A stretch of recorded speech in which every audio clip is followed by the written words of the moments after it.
I had two takeaways after going back and watching the game this morning, and the first being, good God, LeBron James. Like, the man is 39 years old. We say it over and over and over again. He is 5 in dog years. He is 65 in NBA years, and he goes out and has his third straight triple-double.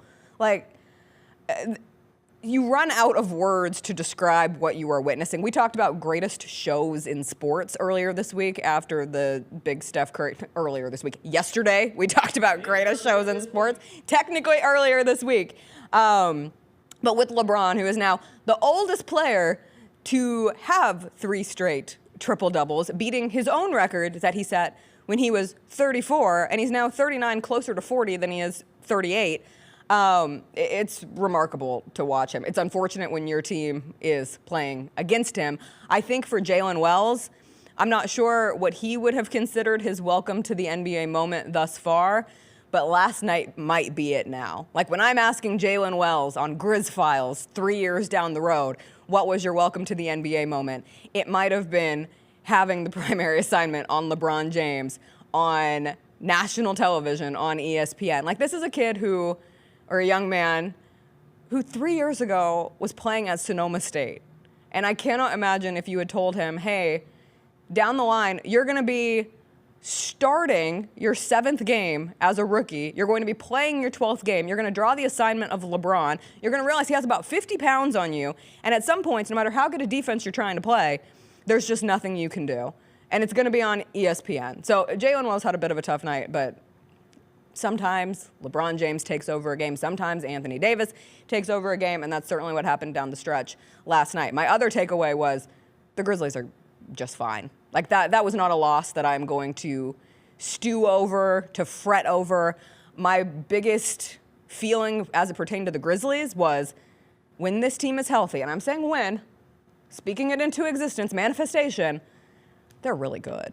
Like, if you had had Ja back last night, different story. If you had a Desmond Bane back, if you had Vince Williams Jr. back, if you had Gigi Jackson, and they did get Marcus Smart back last night for the game. He came off the bench. Something he said was interesting, but you immediately, God, Marcus Smart had that early defensive play where he grabbed the ball out of Reeves' hands and then threw it off of him to keep the possession. And you're like, oh, that's why you have Marcus Smart right there. He had 6 assists to lead the team last night. Also had 4 turnovers, so needs to clean that up.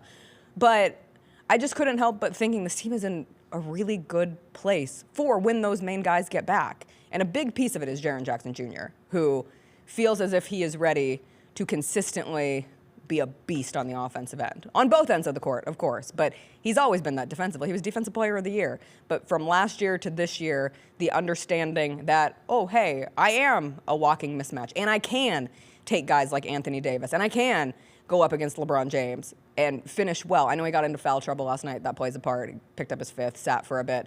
But you have another finisher in Jaren, and that's huge for this group.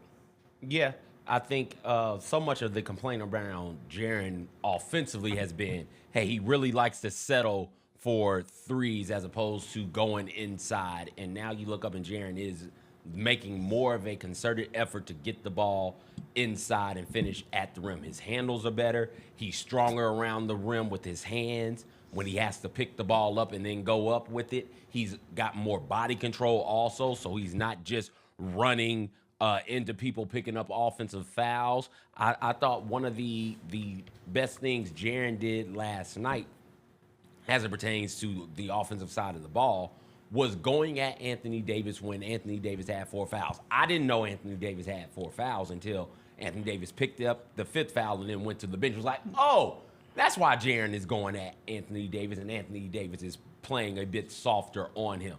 And that type of decision-making process, that type of mentality from Jaren comes with experience. Yeah. Like, Jaren 3-4 years ago isn't going to be doing that at Anthony Davis, but Jaren now knows, hey, he's got 4 fouls. He can't touch me if I go to the rim. All I have to do is go to the rim, go up strong, stay under control, and I'm going to get buckets. And Jaren did that, executed that flawlessly last night in the 3rd quarter. He is a great finisher around the rim.